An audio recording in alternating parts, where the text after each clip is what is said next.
السلام عليكم ورحمة الله وبركاته. الحمد لله رب العالمين والعاقبة للمتقين والصلاة والسلام على سيد المرسلين وعلى آله وأصحابه أجمعين. قال الله تعالى في كلامه المجيد وفرقانه الحميد: أعوذ بالله من الشيطان الرجيم. بسم الله الرحمن الرحيم. إنما يعمر مساجد الله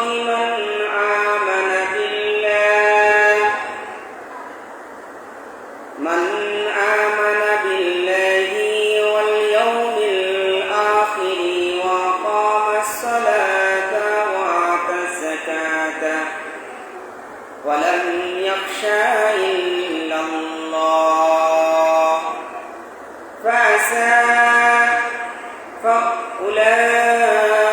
فأولئك أن يكونوا من المهتدين. وقال عليه الصلاة والسلام في بيان حديث الشريف: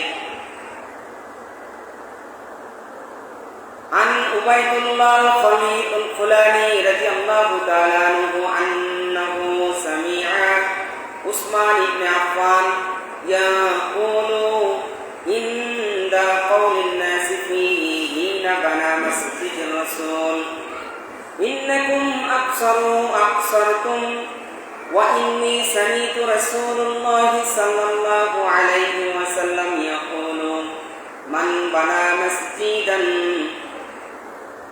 يبتغي به وجه الله بنى الله له مثله في الجنة.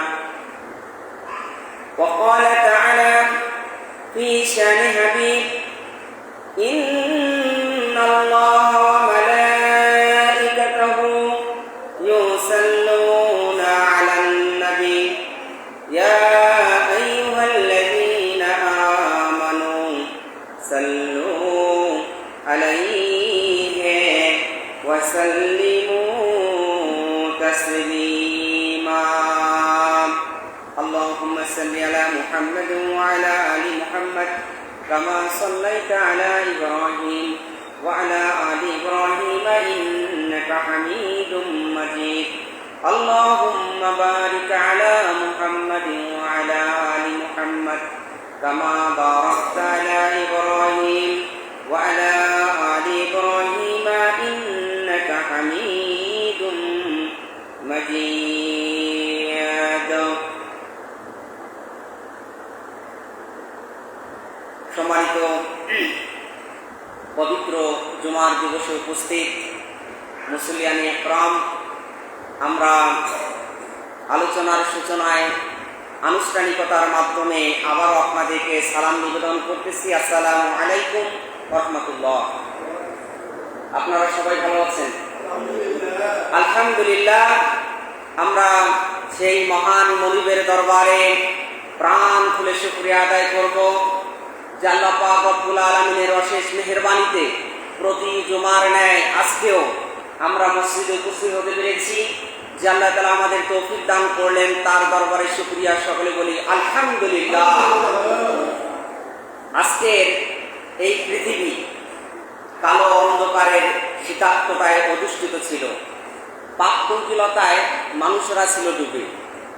এমনই কালের তটে ঈশ্বর মরুর ধূসর প্রান্তে যেই মহান মানব আমাদেরকে সত্যের দিশা দিয়েছেন, একটা জাহিলি সমাজে তিনি এসে জাহিলিয়াতের সমস্ত অন্ধকারকে ধূলিসাৎ করে দিয়ে ইসলামের সুমহান বার্তা দিয়ে একটি সমাজ ব্যবস্থা কায়েম করেছেন। সেই মহান নেতার প্রতি দরুদ ও সালাম পেশ করি, সকলে বলি সাল্লাল্লাহু আলাইহি ওয়াসাল্লাম। সম্মানিত হাজিরিন, আজকে আমরা পবিত্র কোরআনে হাকিমের সূরাতুত তাওবা এর 18 নম্বর আয়াতে কারিমা তেলাওয়াত করেছি। আলোচ্য বিষয় নির্ধারণ করা হয়েছে মসজিদ নির্মাণে দানের তাৎপর্য। আমরা কোরআন এবং হাদিসের দৃষ্টিভঙ্গিতে আজকের এই বিষয় নিয়ে আলোচনা রাখার চেষ্টা করব। আল্লাহ পাক রব্বুল আলামিন যেন আমাদের সকলকে আমলের নিয়াতে বলার এবং শোনার তৌফিক দান করে, সকলে বলি আল্লাহুম্মা আমিন। আল্লাহ পাক রব্বুল আলামিন মানব জাতির জন্যই কোরআনে কারীম নাজিল করেছেন। তো কোরআনে কারীমের সূরাতুল হাজ নামে একটা সূরা রয়েছে। এই সূরার নাজিলের সময়ে একটা ঘটনা আল্লাহ নবী সাহাবাগণের সামনে উত্থাপন করেছেন। এই সূরা হজের শুরুর আয়াত আল্লাহ পাক রব্বুল আলামিন বলেন, ইয়া আইয়ুহান নাসু তাকু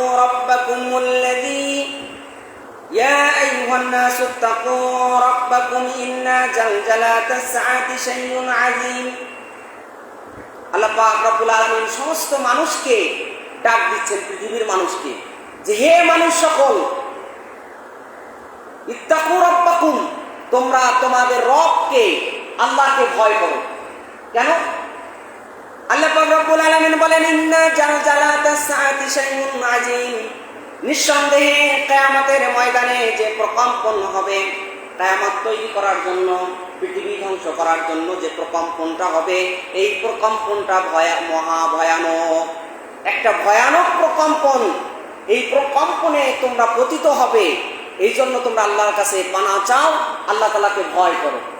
আল্লাহ তাআলার যদি আমরা শুধুমাত্র আল্লাহ তাআলাকেই ভয় করি, তাহলে যত প্রকম্পনে আসুক না কেন, যত ভয়ের উদ্বেগ আমাদের মাঝে হোক না কেন, আল্লাহর ভয় শুধুমাত্র যদি অন্তঃকরণে জায়গা দিতে পারি, তাহলে পৃথিবীর কোনো ভয় আমাদের কোনো ক্ষতি করতে পারবে না।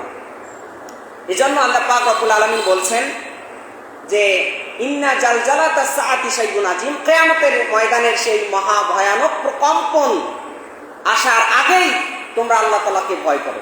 এই সূরাটি যখন নাজিল হচ্ছে, নাজিলের সময় আল্লাহ নবী যখন এখানে ভীতিকর কিছু জিনিস দেখতে পাইলেন, আল্লাহ নবী জোরে জোরে এই সূরাটি তেলাওয়াত শুরু করলেন।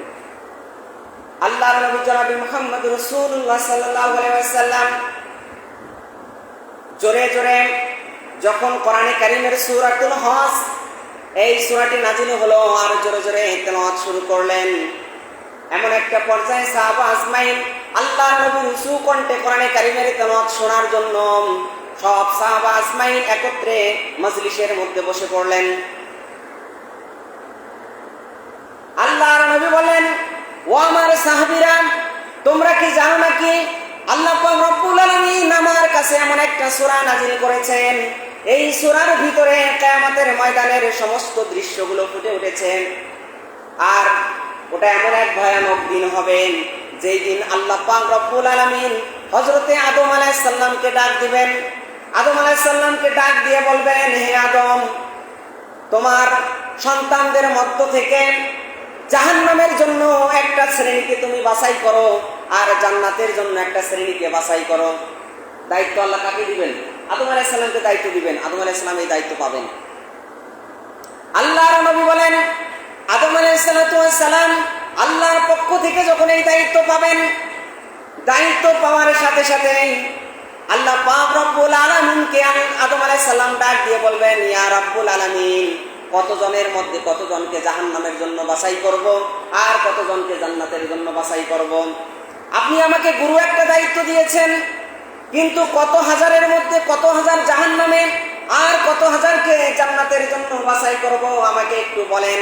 আল্লাহ পাক রব্বুল আলামিন বলবেন, আদম, তুমি প্রতি 1000-এর মধ্যে 999 জন তোমার সন্তানকে জাহান্নামের জন্য বাছাই করো, আর একজনকে জান্নাতের জন্য বাছাই করো।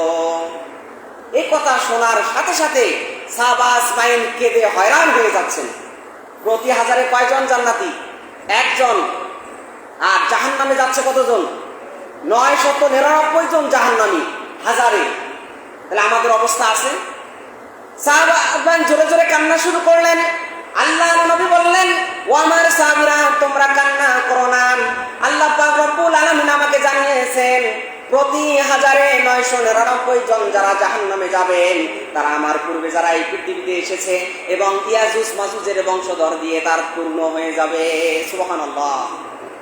প্রতি 1999 জন যারা জাহান্নামে যাবে তারা আমার উম্মতের মধ্যে নয়। সুবহানাল্লাহ। তার মানে আমরা একটা সুসংবাদ পেয়েছি, পাই নাই? আর যদি প্রতি 1999 জন আল্লাহর নবীর উম্মতের মধ্যেই হইতো তাহলে আমাদের অস্তিত্ব থাকতো?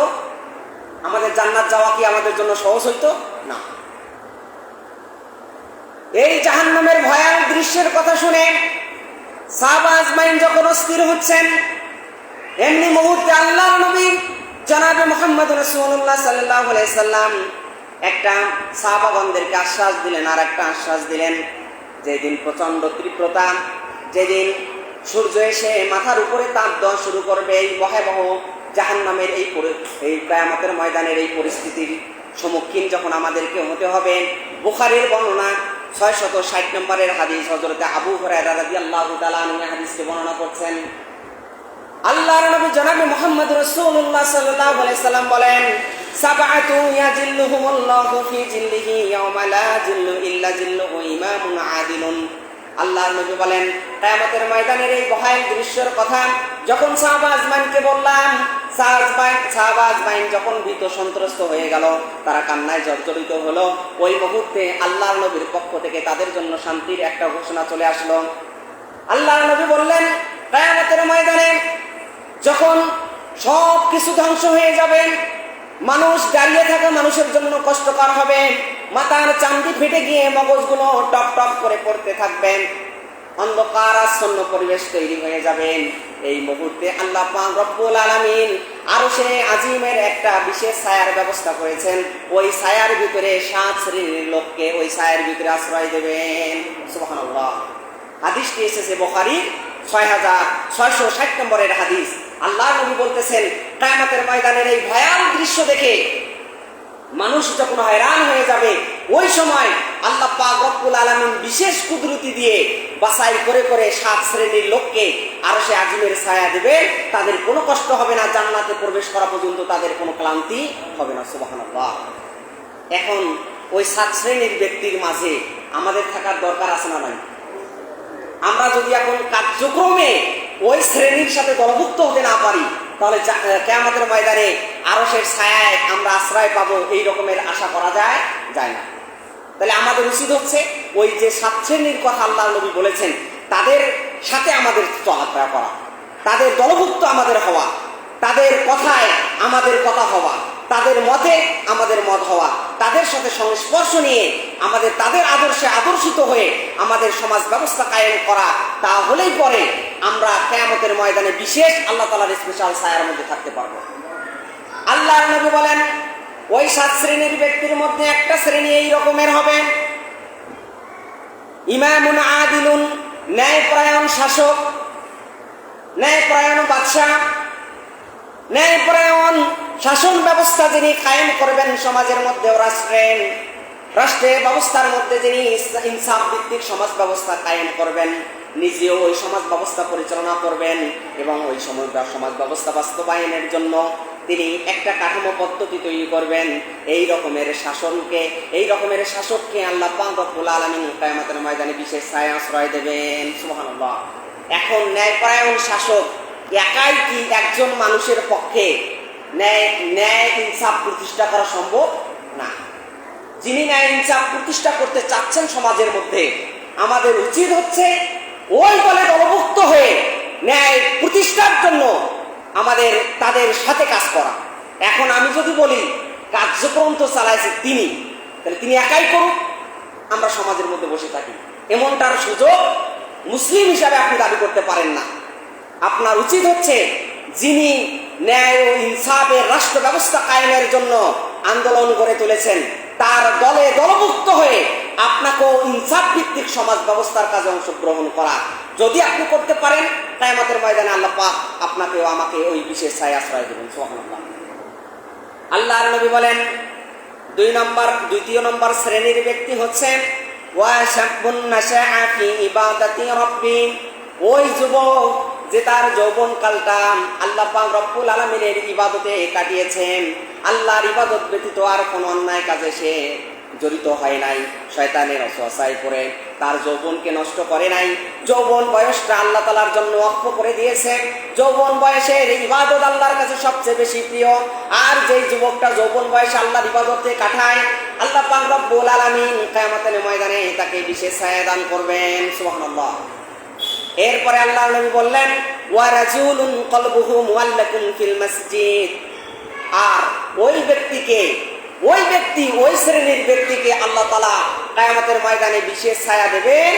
তাদেরকে আল্লাহ নবী বলতেছেন যার হৃদয়টা, যার অন্তরটা মসজিদের সাথে লটকানো থাকে। সুবহানাল্লাহ।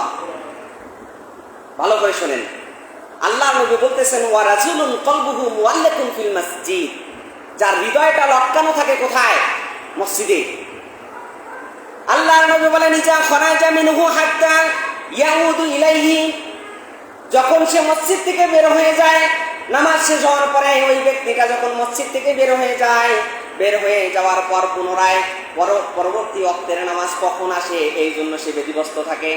মানে মসজিদ থেকে, যার হৃদয়টা মসজিদের সাথে লটকানো আর মসজিদ থেকে বের হয়ে যাওয়ার পর তার হৃদয়টা মসজিদেই পড়ে থাকে। পাখি যেমন পিঞ্জারায় আবদ্ধ পাখি যেমন ছটফট করে, এই ব্যক্তিটা মসজিদ থেকে বের হয়ে গেলে ডাঙ্গার মাছ, পানির মাছ যখন ডাঙ্গায় তুলবেন তখন মাছটা কি ছটফট করে না, লাফালাফি করে না? তো যে শ্রেণীর ব্যক্তি মসজিদের সাথে তার হৃদয়টা লটকানো আর যখন মসজিদ থেকে বের হয়ে যায় তখন তার হৃদয়টা ওই রকমের মাছের মতো ছটফট করে, এই ব্যক্তিকে আল্লাহ পাক রব্বুল আলামিন কিয়ামতের ময়দানে বিশেষ ছায়া দান করবেন। বলেন সুবহানাল্লাহ। এখন কিয়ামতের ময়দানে যে শ্রেণীর কথা এখানে বলা আছে, আমরা সম্পূর্ণ কথা বলবো না। আজকের আলোচ্য বিষয় নির্ধারণ করা হয়েছে মসজিদ নির্মাণে দানের গুরুত্ব ও ফজিলত। আমরা এই বিষয়ে আলোচনা করব। আমরা 3 নম্বর পয়েন্টে পেয়ে গেলাম, ওই ব্যক্তিকে আল্লাহ তাআলা বিশেষ ছায়া দেবেন যেই ব্যক্তি তার হৃদয়টা মসজিদের সাথে লটকানো। কাদের হৃদয় মসজিদের সাথে লটকানো? এ ব্যাপারে আমরা কোরআন থেকে শুনবো। আল্লাহ পাক রব্বুল আলামিন সূরাতুত তাওবা নাজিল করে দিয়ে এর 18 নম্বর আয়াতে কারিমায় মসজিদ নির্মাণের জন্য কারা অংশগ্রহণ করবেন তাদের একটা পরিচয় তুলে ধরেছেন।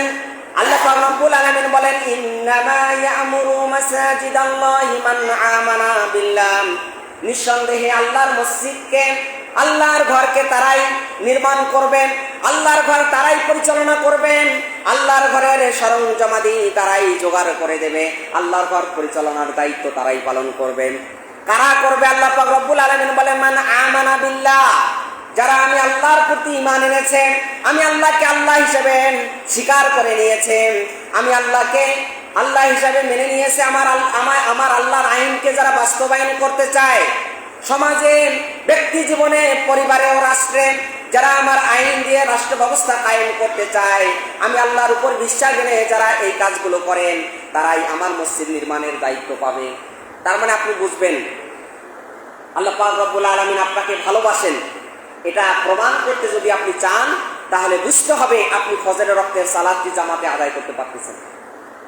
যেই দিন মনে করবেন ফজরের আজানের সাথে আপনার ঘুম ভেঙে গেছে, ভাববেন আল্লাহ তাআলা আপনাকে স্বয়ং পছন্দ করেছে, যার কারণে ঘুম ভেঙে দিয়েছে, নামাজের ক্যাটাগরিতে আপনি পৌঁছতে পেরেছেন। আপনার দ্বারাই যদি ভালো কাজগুলো হয় বুঝেই নেবেন আল্লাহ তাআলা আপনাকে ভালোবাসে, বিশেষভাবে ভালোবাসে। আর আপনার দ্বারাই যদি খারাপ কাজ হয় ভাববেন আল্লাহ তাআলা আপনাকে ভালোবাসা বাদ দেন নাই, মানে আল্লাহ পাক আপনাকে পরীক্ষায় ফেলেছেন। এখন আপনি যদি ওই খারাপ থেকে বের হয়ে আসতে পারেন তাহলে আল্লাহ পাক আপনাকে বিশেষ একটা প্রোটেকশন দিয়ে তাতানাজ্জালু আলাইহিমুল মালাইকা, আপনার জন্য ফেরেশতা নাজিল করবেন। ফেরেশতা আপনাকে খারাপ কাজ থেকে ভালো কাজের দিকে পরিচালনা করবে। সুবহানাল্লাহ। আল্লাহ পাক রব্বুল আলামিন বলেন মান আমানা বিল্লাহ, যারা আমি আল্লাহর উপর ঈমান আনে তারাই মসজিদ নির্মাণের দায়িত্ব পাবে। তাদের দ্বারাই, তাদের অর্থনৈতিক কর্মকাণ্ড দিয়ে, তাদের দান দিয়ে, তাদের টাকা পয়সা দিয়ে মসজিদ নির্মাণ হবে। কাদের টাকা দিয়ে মসজিদ নির্মাণ হবে? যারা আল্লাহ তাআলার উপর ঈমান এনেছে তারাই। তার মানে যারাই মসজিদে দান করে বুঝবেন আল্লাহর উপর তার ঈমান আছে, যদি ঈমান না থাকতো দান করতো না। আল্লাহ পাক রব্বুল আলামিন বলেন ওয়াল ইয়াউমিল আখির, এবং পরকাল দিবসের উপরে যারা ঈমান আনেন, আমাদের এই জীবন শেষ নয়, মৃত্যুর পরে আরেকটা জীবনও হবে। ওই জীবনে আমাদের চূড়ান্ত জীবন। ওই জীবনের উপরে যারা বিশ্বাস এনেছেন তারা আল্লাহর মসজিদ নির্মাণের দায়িত্ব তারাই পালন করবেন। ওয়া আকামাস সালাতা, এবং যারা নামাজ প্রতিষ্ঠাকারী হবে, যারা নামাজ প্রতিষ্ঠা করতে চায় তাদের কাতারে শরীক হবে। এই রকমের ব্যক্তিদের টাকা পয়সা দিয়ে আল্লাহ পাক রব্বুল আলামিন মসজিদ নির্মাণ করবেন। মসজিদ নির্মাণ করলে লাভটা কি হবে একটু পরে আমরা সেটা কথা বলবো ইনশাআল্লাহ। আপনারা একটু মনোযোগ সহকারে আলোচনা শুনবেন। আল্লাহ পাক এর মধ্যে আমাদের ফায়দা ইনশাআল্লাহ দিয়ে দিয়েছেন। আল্লাহ পাক বলছেন যারা ওয়াকামাস সালাহ, নামাজ প্রতিষ্ঠাকারী যারা হবে তারা তাদের টাকা পয়সা দিয়ে, তাদের মেহনত দিয়েই আমি মসজিদ নির্মাণ করে নেব। সুবহানাল্লাহ। মসজিদ নির্মাণ করলে এই মসজিদের কারণেই আপনাকে জান্নাতে পৌঁছে দেওয়া হবে। যারাই মসজিদে সাহায্য সহযোগিতা করবে তাদেরকে মসজিদ বাছাই করে নেবে আর কি, মসজিদ টার্গেট করবে কিয়ামতের ময়দানে। টার্গেট করে কারা এই তার মসজিদে কারা দান করেছে এদেরকে খোঁজ করে বের করার দায়িত্ব মসজিদেই পেয়ে যাবে। সুবহানাল্লাহ। আল্লাহ পাক রব্বুল আলামিন বলেন শুধু তাই নাই, ওয়া আতা যাকাতা, যারা যাকাত প্রতিষ্ঠা করেন, যাকাত ভিত্তিক সমাজ ব্যবস্থা কায়েম করেন দরিদ্রতা দূর করার জন্য, যারা ইনসাফ ভিত্তিক রাষ্ট্র ব্যবস্থা কায়েম করার পরে দরিদ্রতা দূর করার জন্য যাকাতের আইন পাশ করে দেয়, যাদের কাছে 7.5 তোলা রৌপ্য, 52.5 তোলা রৌপ্য আর 7.5 তোলা স্বর্ণ এই পরিমাণ টাকা যদি কারো কাছে মজুদ থাকে, 1 বছর অতিক্রান্ত হয়, তার উপর যাকাত খরচ। তার উপর যাকাত কি খরচ? আপনি ভাবছেন যে আমার তো তেমন টাকা পয়সা নাই, আমি কেন যাকাত দেবো? অথচ আল্লাহ তাআলা হিসাব দিয়েই দিয়েছেন কতগুলো 7.5 তোলা স্বর্ণের পরিমাণ যদি আপনার কাছে থাকে তাহলে আপনার উপর আল্লাহ পাক রব্বুল আলামিন যাকাত খরচ করে দিয়েছেন। এরপরে আল্লাহ পাক রব্বুল আলামিন বলেন শুধু তাই নয়, তাদের আরেকটা বৈশিষ্ট্য হচ্ছে ওয়ালাম ইয়াখশা ইল্লাল্লাহ, তা আল্লাহ ছাড়া আর কাউকে ভয় করে না। যারা মসজিদ নির্মাণ করবে, মসজিদ নির্মাণকারীদের দলভুক্ত হবে, যারা রাষ্ট্রের আইন, কোরআন ভিত্তিক আইন ব্যবস্থা, কোরআন ভিত্তিক শাসন ব্যবস্থা কায়েম করার জন্য আন্দোলন করবে, এদের অর্থ দিয়েই আল্লাহ তাআলা মসজিদ নির্মাণ করে নেবেন। এরা শুধু বাইরের জগতে, সমাজের বাইরে দায়িত্ব পালন করবে না, শুধু মসজিদেও দায়িত্ব পালন করবে, বাইরের দায়িত্ব পালন করবে। শুধুমাত্র মসজিদ চালাবে একদল লোক আর সমাজ ব্যবস্থা চালাবে একদল লোক, এমনটা হতেই পারে না। এজন্য আল্লাহ পাক রব্বুল আলামিন বলতেছেন কাদেরকে দ্বারায় আমি মসজিদ নির্মাণ করব, যাদের দ্বারায় সমাজ ব্যবস্থা পরিচালনার দায়িত্ব যারা পাবে তারাই মসজিদ নির্মাণের দায়িত্ব পাবে। আল্লাহ পাক রব্বুল আলামিন বলতেছেন ফাআসা উলাইকা ইয়াকুনা মিনাল মুহতাদিন, যদি এই রকম কোয়ালিটি সম্পন্ন ব্যক্তি মসজিদ নির্মাণে সহযোগিতা করে তাহলে আশা করা যায় তারা হেদায়েত প্রাপ্তদের অন্তর্ভুক্ত হবে। আশা করা যায় তারা কি হেদায়েত প্রাপ্ত ব্যক্তি, যারা নবীন, সিদ্দিকিন, শুহাদা ওয়াস সালিহিন, এদের দলভুক্ত হয়ে জান্নাতে প্রবেশ করবে। সুবহানাল্লাহ। এখন আপনাদের ছোট্ট একটা ঘটনা বলি, এই ঘটনাটি বানিয়ে বলবো না। বুখারীর 450 নম্বরের হাদিস, বুখারী শরীফের কত নম্বর হাদিস? 450 নম্বর হাদিস। হযরতে উবাইদুল্লাহ খাওলানী রাদিয়াল্লাহু তাআলা আনহু হাদিসটি বর্ণনা করতেছেন। তিনি বলেন যে আল্লাহর নবীর ইন্তেকালের পরে, যখন আল্লাহর নবী পৃথিবী থেকে বিদায় নিলেন, রাষ্ট্র ব্যবস্থা পেলেন হযরতে আবু বকর সিদ্দিক রাদিয়াল্লাহু তাআলা আনহু। তার ইন্তেকালের পরে হযরতে ওমর ফারুক রাদিয়াল্লাহু তাআলা আনহু রাষ্ট্র ব্যবস্থা পরিচালনা করলেন। এরপরে রাষ্ট্র ব্যবস্থার দায়িত্ব যখন হযরতে উসমান ইবনে আফফান রাদিয়াল্লাহু তাআলা আনহু পেলেন, এমন এক সময়ে হযরতে উসমান ইবনে আফফান যখন প্রেসিডেন্ট, খলিফা, যখন তিনি ইসলামী রাষ্ট্রের মসজিদে নববী, আল্লাহর নবীর হাতে নির্মিত মসজিদে নববী, ছোট্ট একটা জায়গা। আল্লাহর নবীর সময় কি মসজিদে নববী অত বড় ছিল? এখন লক্ষ লক্ষ মানুষ মসজিদে নববীতে একসাথে সালাত আদায় করতে পারে। আল্লাহর নবীর সময় এত পরিমাণ বড় ছিল না, ছোট্ট একটা ঘর আল্লাহ নবী নিজে খাজুর পাতা দিয়ে সাহাবাগণদের সাহায্য সহযোগিতা নিয়ে ছোট্ট একটা মসজিদ নির্মাণ করেছিলেন। হযরত উসমান ইবনে আফফান যখন প্রেসিডেন্ট, তিনি দেখতে পাচ্ছেন মানুষের ছোট্ট মসজিদে মানুষের নামাজ পড়া কষ্ট হচ্ছে। তো মানুষের নামাজ পড়া যখন কষ্ট হবে, তাদের কষ্ট লাঘব করার দায়িত্ব ইসলামী রাষ্ট্রের প্রধানের না? তো উসমান রাষ্ট্রপ্রধান, উসমান রাদিয়াল্লাহু তাআলা আনহু কি রাষ্ট্রপ্রধান? তিনি এই দুঃখ দুর্দশা আর জনগণ, মানুষ যাতে নির্বিঘ্নে সালাত আদায় করতে পারে, এজন্য তিনি মসজিদে নববীকে নিজের অর্থায়নে, রাষ্ট্রীয় অর্থায়নে নয়, কিসের অর্থায়নে? নিজের টাকা দিয়ে, হযরত উসমান গনি বলা হয় তাকে, কেন গনি বলা হয়, এই কথাগুলো পরবর্তীতে আমরা ইনশাআল্লাহ পর্যায়ক্রমে আপনাদেরকে শুনিয়ে দেব। হযরত ওসমান গনি মানে ধনীদের বাইনাল আগ্নিয়াই মিনহুম, আরব সমাজে ধনী শ্রেণীর যারা ছিলেন তাদের মধ্যে অন্যতম একজন ধনী লোক ছিলেন হযরত ওসমান রাদিয়াল্লাহু তাআলা। তার নিজস্ব অর্থায়নে তিনি মসজিদে নববীকে বর্ধিত করা শুরু করলেন, বাড়াচ্ছেন, সংস্কার করতেছেন। এখন স্থানীয় যারা রয়েছেন, অন্য যারা, তারা ভাবতেছেন যে মসজিদে নববী আল্লাহর নবী নির্মিত ঘর, এখানে আমরা তো নামাজ পড়তেছি, ঠিকই আছে, তো মসজিদে নববীকে এত বড় সড়ো করে মোলায়েম করে সাজানোর দরকারটা কি, এত টাকা এখানে খরচ করার দরকারটা কি, এই টাকাগুলো যদি সমাজের গরিব মানুষের কাজে লাগা যায় তাহলে ভালো হইতো। অনেকে কিন্তু এই রকমের কথা বলেই থাকে যে মসজিদে একতলা আছে, দোতলা কেন করবেন, করার দরকারটা কি? কিন্তু মুসল্লি যদি জায়গা না আটে তাহলে করার দরকার আছে না নাই? অবশ্যই আছে।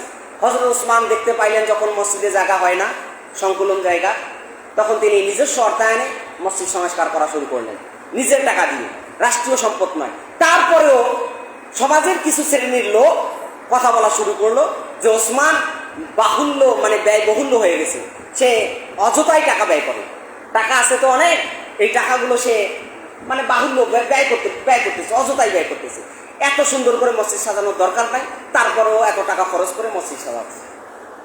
এই কথা যখন ওসমানের কানে আসলেন, হযরত ওসমানের কানে আসলেন, বুখারীর 450 নম্বরের হাদিস, হযরত উবাইদুল্লাহ আল খাওয়ানি রাদিয়াল্লাহু তাআলা আনহু বলতেছেন, লোকজন যখন এই রকমের কথা বলা শুরু করলো, তিনি বলেন, সামিয়া উসমান ইবনে আফফান, আমি উসমান ইবনে আফফান রাদিয়াল্লাহু তাআলা আনহুকে বলতে শুনলাম, তিনি দীর্ঘ কণ্ঠে সিংহের মতো গর্জে উঠে বললেন, কাউলান নাসি ফিহি হিনা বানা মসজিদ, আল্লাহর নবীর মসজিদ নির্মাণে যে সমস্ত লোক সবচেয়ে বেশি কথা বলেছেন, যারা এর বিরোধিতা করেছেন, তাদের বিপক্ষে দাঁড়িয়ে হযরত ওসমান রাদিয়াল্লাহু তাআলা আনহু দৃঢ় কণ্ঠে বললেন, ইন্নাহুম আকসারতুম, নিঃসন্দেহে তোমরা বেশি কথা বলতেছো, অযথাই কথা বলতেছো, এত কথা বলা তোমাদের ঠিক হচ্ছে না।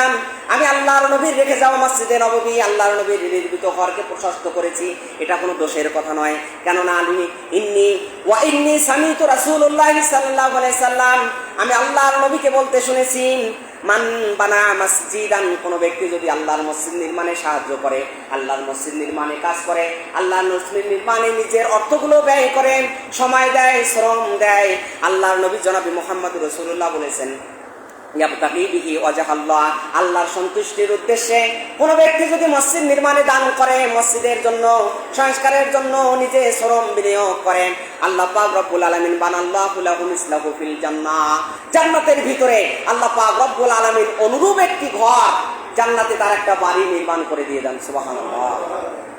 আল্লাহর নবী সাহাবী হযরত ওসমান কি বললেন যে আমি আল্লাহর নবীকে বলতে শুনেছি, সামিতু রাসূলুল্লাহ, আমি আল্লাহর নবীকে বলতে শুনেছি, তিনি বলেছেন যে মান বানা মসজিদান ইয়াবতাগি বিহি ওয়াজহাল্লাহ, কোন ব্যক্তি যদি আল্লাহর সন্তুষ্টির জন্যই, শুধুমাত্র কারো সন্তুষ্টির জন্য নয়, নাম চালানোর জন্য নয়, যে আমি অতগুলো টাকা দেবো মসজিদ নির্মাণে, মানুষ আমাকে ভালোবাসুক, এর উদ্দেশ্য নয়। উদ্দেশ্য কি? আল্লাহর সন্তুষ্ট উদ্দেশ্য। এই উদ্দেশ্যে যদি কেউ মসজিদে দান করে, মসজিদ নির্মাণে সহযোগিতা করে, আল্লাহর নবী বলেছেন বানাল্লাহু লাহু মিসলাহু ফিল জান্নাহ, আল্লাহ পাক রব্বুল আলামিন জান্নাতের ভিতরে তার জন্য অনুরূপ একটা আল্লাহর নিজস্ব কুদরতিতে একটা ঘর নির্মাণ করে দেওয়া হয়। সুবহানাল্লাহ। আপনি মসজিদ নির্মাণে ব্যয় করতেছেন, আপনার টাকাটা গিয়ে ব্যয় হচ্ছে কোথায়? জান্নাতে আপনার ঘর নির্মাণে ব্যয় হচ্ছে। আপনি মসজিদ নির্মাণ করতেছেন না, ভাববেন আল্লাহর সন্তুষ্টির জন্য মসজিদ নির্মাণে সহযোগিতা করলেন, মানে টাকা গিয়ে থামলো কোথায়? জান্নাতের ভিতরে আপনার জন্য ঘর বরাদ্দ। মসজিদ নির্মাণ করলে যে আল্লাহ তাআলা এই রকমের জান্নাতে ঘর দেন, তার একটা বাস্তব প্রমাণের দৃষ্টান্ত আমি আপনাদের মাঝে উপস্থাপন করতে চাই। আপনারা নিঃসন্দেহে খলিফা হারুন আর রশিদের নাম শুনেছেন, আব্বাসীয় খলিফা। 656 হিজরিতে সম্ভবত তিনি দায়িত্ব পেয়েছেন, 756 হিজরিতে, 756 সালে, হিজরি নয়। আব্বাসীয় খলিফা বাদশাহ হারুন আর রশিদ, তিনি স্বপ্নের ভিতরে দেখতে পাইলেন জনকল্যাণের জন্য একটা মসজিদ নির্মাণের বার্তা তিনি স্বপ্নে শুনতে পাইলেন। স্বপ্ন ভাঙ্গার পরে তিনি তার রাজ্যের যে রাজকীয় যারা রয়েছেন সকলকে ডাক দিলেন, ডাক দিয়ে পরামর্শ করলেন যে আমি আল্লাহর সন্তুষ্টির জন্য জনকল্যাণে একটি মসজিদ, জামে মসজিদ নির্মাণ করব, কেউ সাহায্য করতে পারবেন না, আমার টাকা দিয়ে আমি করব।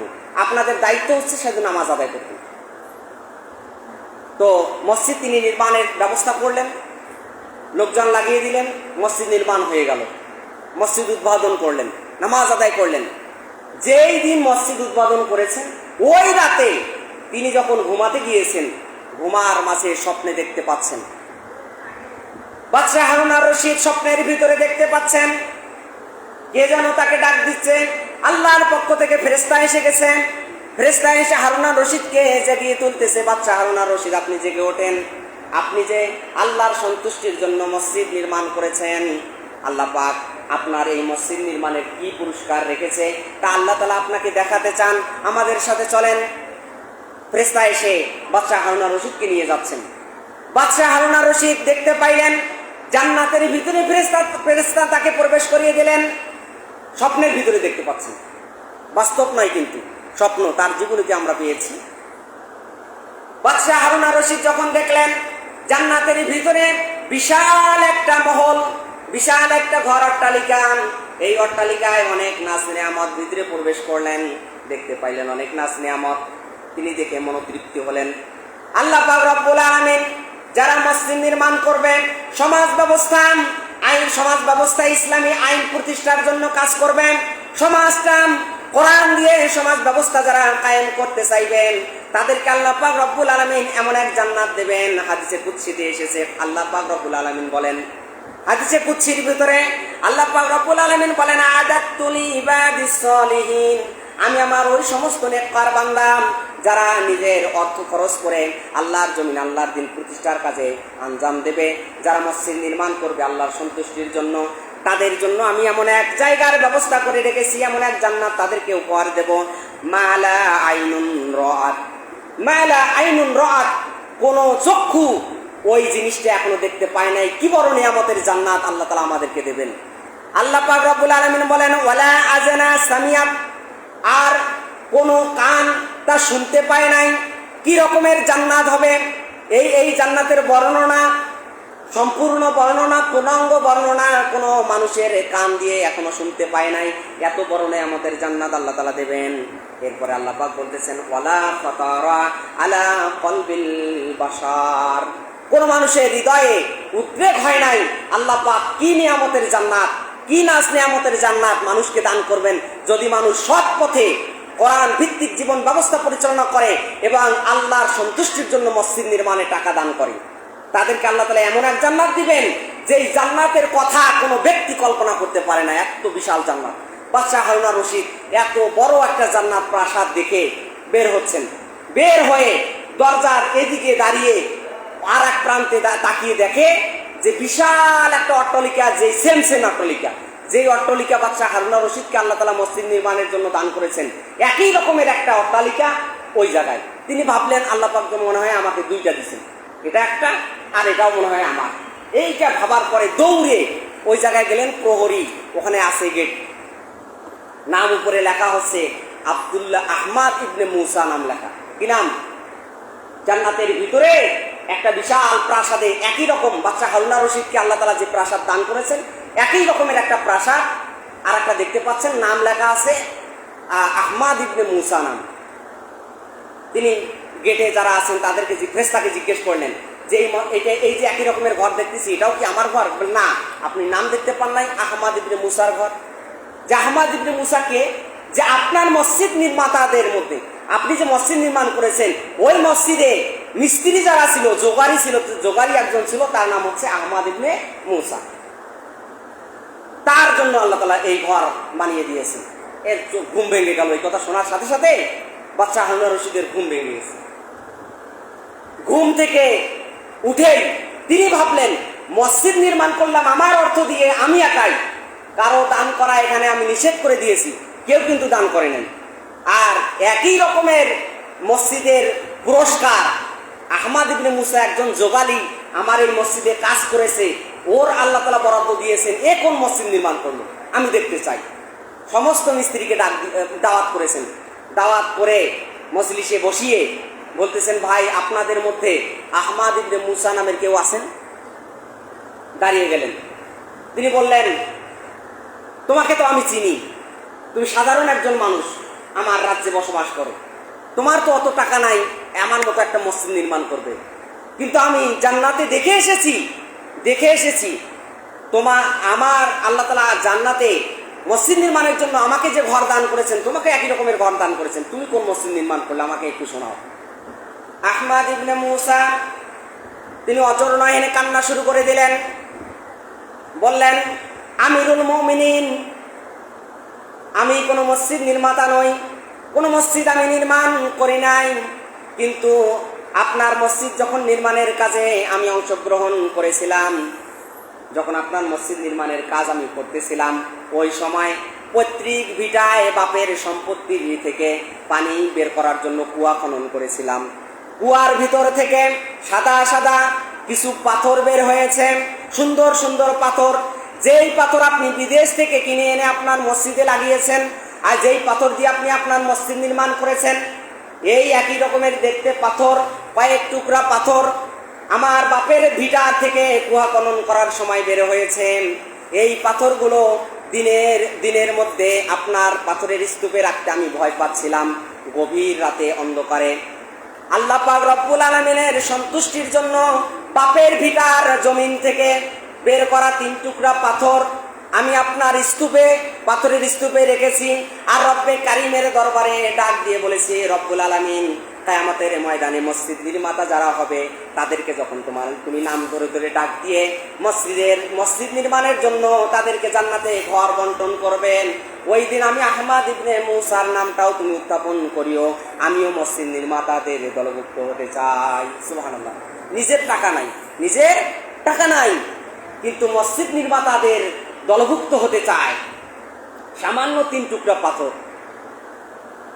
আহমদ ইবনে মুসার এই কথা শোনার সাথে সাথেই বাদশা হারুন আর রশিদ নেমে এসে তাকে জড়িয়ে ধরে আলিঙ্গন করে বলতেছেন, ভাই, আল্লাহ পাক তোমার দোয়া কবুল করেছেন, তোমার ওই 3 টুকরা পাথরের বিনিময়ে আমি দেখে এসেছি স্বপ্নে জান্নাতে আল্লাহ তাআলা তোমার জন্য একটা বাড়ি নির্মাণ করে দিয়েছেন। সুবহানাল্লাহ। তাহলে মসজিদ নির্মাণ করবেন যার টাকা বেশি আছে তারা, না যাদের টাকা নাই তাদের শ্রম, তাদের সময়, তাদের সামান্য অর্থ দিয়েও আল্লাহ তাআলা মসজিদ নির্মাতাদের কাতারে তাদেরকে শামিল করে দিতে পারেন। সুবহানাল্লাহ। পারেন না পারেন? তো আসুন, আমাদের এই মসজিদ দোতলার কাজ চলছে নাকি? অনেকেই প্রতিশ্রুতিবদ্ধ হয়েছেন, অনেকেই এখনো দিতে পারেন নাই, মনের মধ্যে অনেকের শঙ্কা রয়েছে। আমি অনুরোধের ছলে বলি, মসজিদ নির্মাণে যে অর্থ আপনি ব্যয় করবেন, এই অর্থর বিনিময়ে আল্লাহ পাক আপনার নাজাতের ব্যবস্থাকে উন্মুক্ত করে দিতে পারেন। বলেন সুবহানাল্লাহ। এই জন্য মসজিদের যেহেতু সংস্কার কাজও চলছে, আপনারা যারা প্রতিশ্রুতিবদ্ধ হয়েছেন তারা অবশ্যই মসজিদের প্রতিশ্রুতির টাকা পরিশোধ করবেন। আর যারা দিতে চাচ্ছেন, প্রতিনিয়ত দিচ্ছেন, তারা ইনশাআল্লাহ বাড়িয়ে দেওয়ার চেষ্টা করবেন। আর আমি একটা আপনাদেরকে বিশেষ মেসেজ গত জুমাতে দিতে চেয়েছিলাম, গোলমালের কারণে দিতে পারি নাই, সেটা